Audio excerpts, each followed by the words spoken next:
नवरात्र में जितनी शंकर की आराधना कर सकते हो उतनी करो। शंकर की आराधना करने से नवरात्र में शक्ति का बल बढ़ता।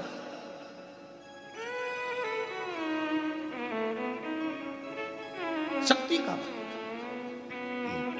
क्यों गुरुजी नवरात्र में शंकर जी की आराधना क्यों करना चाहिए? हमने कहा अगर माता रानी से जो मांगना है तुम्हें, अगर तुमने नवरात्रे में शिव जी की आराधना करिए, शंकर की कथा सुनिए, शंकर की आराधना करिए, शिव स्तुति करिए, शंकर को एक लोटा जल चढ़ाया, मां आद्य शक्ति तुम्हारे पर कृपा करेगी। क्यों? क्योंकि जिस स्थान पर शिवलिंग रखा होता है और जो हस्त कमल है वो मां पार्वती जगत जननी दुर्गा भवानी है। जब हम जल चढ़ाते हैं मां आद्य शक्ति अम्बा जगदम्बा 64 योगिनियों पर वो जल चढ़ जाता है और जगत जननी नवरात्र में प्रसन्न हो जाती है। वो जल की इतनी महत्वता है। आद्य शक्ति को प्रसन्न करना है, नवरात्र में शिव जी को जल चढ़ा।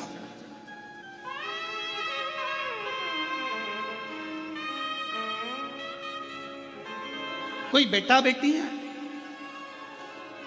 कोई एग्जाम दे रहे हैं, कंपटीशन एग्जाम में बैठ रहे हैं, सर्विस के लिए जा रहे हैं, नौकरी के लिए जा रहे हैं, नौकरी नहीं लग रही है, हम कहेंगे लाल पुष्प की पत्तियों को प्रत्येक किसी भी नवरात्रि के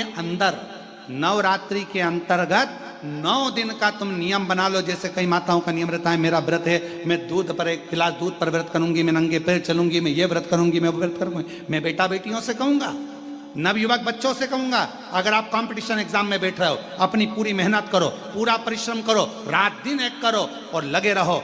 और 9 दिन तक नवरात्रि में 9 लाल फूल की 9 पंखड़ियां या 9 कोई भी चावल लाल कलर में कर कुंकू में कर अगर माँ जगत जननी के मंदिर में नहीं जा सकते, माँ भीड़ रहे तो शिवलिंग कि जो जलाधारी है, जहां पानी गोल घूमता है, इस जलाधारी पर कहीं पर भी नवरात्रे में 9 दिन तक या तो लाल फूल की पंखड़ी 9 या 9 चावल के दाने लाल कलर कर कुंकू में, लाल चंदन में उस स्थान पर चढ़ाना प्रारंभ करो। 9 दिन के बाद तुम्हें 15 दिन और निकलेंगे, उसके बाद तुम्हें खुद लगेगा कि तुम्हारी जॉब, तुम्हारी नौकरी तुम्हारा बाबा ने लगाया है। शक्ति का बल, परिश्रम जरूर करना, मेहनत जरूर करना, रात दिन पढ़ाई एक साथ करना और अपने परिश्रम को नहीं छोड़ना। मेहनत जरूर करो पर साथ में ये प्रयोग भी करो नवरात्रि का।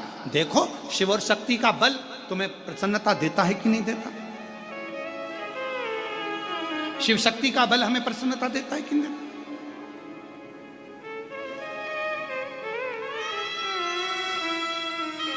अब कई लोग ऐसे होते हैं, हम नवरात्रि आई है, माता रानी को भज रहे हैं, जगत जननी दुर्गा भवानी को भज रहे हैं, पर शिव जी के मंदिर तक नहीं जा रहे, समय नहीं मिल रहा मंदिर जाने का, क्योंकि माता जी के मंदिर जाते हैं, माता जी को प्रणाम। अरे उस शंकर को पहले भजो, सवेरे उठते से ही पहला 1 लोटा जल शिव को, क्योंकि उसी के माँ जगत जननी हस्तकमल पर जल जाना जरूरी है, शंकर का चढ़ा, वो हमें फल प्रदान करे, सुख दे, आनंद का। और महादेव नमन चरणों में स्वीकार कीजिए, सबका किया है मेरा भी उद्धार कीजिए। प्रभु मिलन में सुख है और प्रभु बिछड़न में दुख। जितना हम परमात्मा के करीब में जाते जाते हैं उतना हमारे जीवन में लोग कहते हैं हम भगवान का इतना भजन करते हैं, हम इतना स्मरण करते हैं, हम इतनी पूजन करते हैं, हम इतनी आराधना करते हैं, हम इतना मंत्र जाप करते हैं, नाम जाप करते हैं, उसके बाद भी हमारी जिंदगी में दुख क्यों आता है? सब समझदार। कपड़े को यदि साफ करना है तो उसमें सोडा डालना पड़ेगा, सर्फ डालना पड़ेगा, साबुन लगाना पड़ेगा और कपड़े को अच्छा जम के खंगालना पड़ेगा, निचोड़ना पड़ेगा। खंगालोगे, धोगे, पटकोगे, आड़ा टेढ़ा, साबुन, फिर गर्म पानी, फिर सोडा, फिर वापस सरफ और साबुन बार बार लगाओगे, पटकोगे, पछाड़ोगे, तब जाकर वो कपड़ा थोड़ा उज्जवल हो पाएगा। तो आप ये ना सोचें कि भगवान, हम भजन करते हैं, हम कीर्तन करते हैं, हम मंत्र जाप करते हैं, हम माला जाप करते हैं, हम पूजन करते हैं और भगवान हमको ही दुख क्यों दे रहा है। भगवान चाहता है कि तुझे इतना पवित्र कर दूंगा धो धो कर कि फिर संसार सागर में तेरा जन्म नहीं होगा, तू मेरा हो जाएगा और मैं तेरा हो जाऊंगा, तू मेरा हो जाएगा और मैं तेरा हो जाऊंगा, तो भटकेगा नहीं फिर। और मैंने तेरे ही भरोसे बाबा, तेरे ही भरोसे हवा भी उड़ती जावांगी। परमात्मा यदि थोड़ा दुख दे, परमात्मा थोड़ी तकलीफ दे, परमात्मा थोड़ा कष्ट दे, परमात्मा अगर थोड़ी सी दुख दे रहा है, तकलीफ दे रहा है, कष्ट दे रहा है, तो आप भटको मत। आपको भटकने की जरूरत नहीं है, आपको कहीं इधर उधर भटकने की जरूरत नहीं है। परमात्मा ने अगर दुख दिया है तो वो आपको कहीं ना कहीं अपने करीब में लाना चाहता, अपने पास लेना चाहता। हम क्यों भटके? महाराज कश्यप ऋषि की एक कथा आती है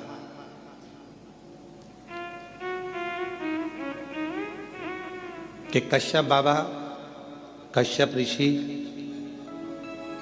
12 ज्योतिर्लिंग का नित्य प्रति स्मरण करते थे और अपने जीवन में उतारने का प्रयास करिए। जितने भी आस्था चैनल पर सुन रहे हो, चाहे फेसबुक यूट्यूब पर सुन रहे हो, चाहे इस कथा के पंडाल में बैठकर सुन रहे हो, कश्यप बाबा 12 ज्योतिर्लिंग का स्मरण करते हैं। पर कभी उन्होंने अपनी जिंदगी में पार्थिव पूजन करा, हर बार 12 ज्योतिर्लिंग का स्मरण करा, पार्थिव पूजन करा, पर कभी उन्होंने 12वां ज्योतिर्लिंग नहीं बनाया। अर्थात 11 ज्योतिर्लिंग बनाते थे और 12 ज्योतिर्लिंग उसमें बनाते ही नहीं थे।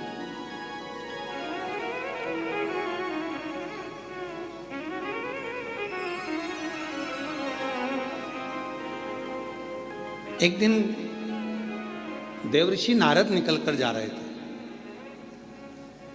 अब आप लोग अगर 12 ज्योतिर्लिंग का पूजन कर रहे हो तो आप लोग कितने ज्योतिर्लिंग बनाओगे? जम के बोलो जरा। 12 बनाओगे ना। पार्थिव पूजन कर रहे हो तो 12 ज्योतिर्लिंग का निर्माण करोगे। पर कश्यप ऋषि 11 ज्योतिर्लिंग का निर्माण करते थे और 12वां ज्योतिर्लिंग नहीं बनाते थे।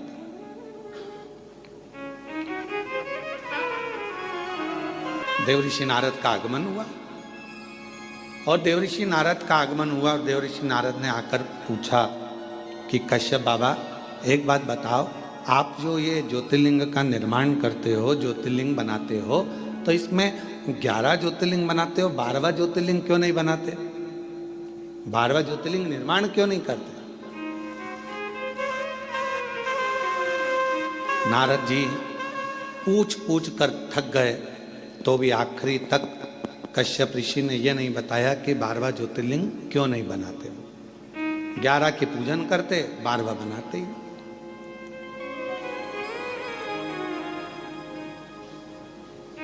अब समय बीता,